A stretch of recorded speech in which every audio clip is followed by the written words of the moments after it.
O'sha noinsof, nonko'rlar narigi dunyodan javob beradi.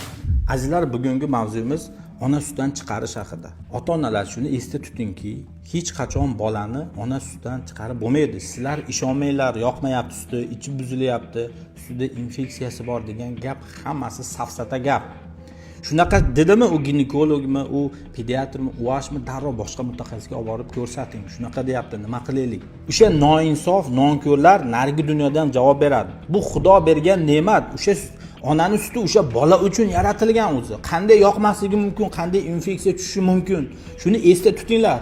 Mayli 5 ming, 10 ming berar o'sha firmachilar, lekin u kasharga o'tkazish noto'g'ri. Bolangizni tez kasal bo'lishi, immunitet tushib ketishi, har xil viruslarga chalinishi ona sutini emmaganlik hisobiga kelib chiqadi.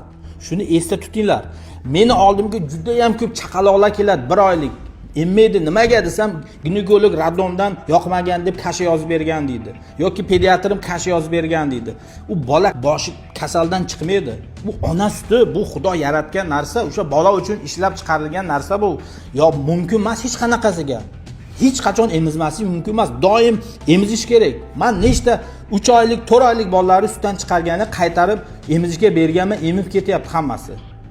Aka-ukalar, shuni esda tutinglar. Qachonki shunaqa holat bo'ldimi, darrov boshqa mutaxassisga olib boring, ko'rsating.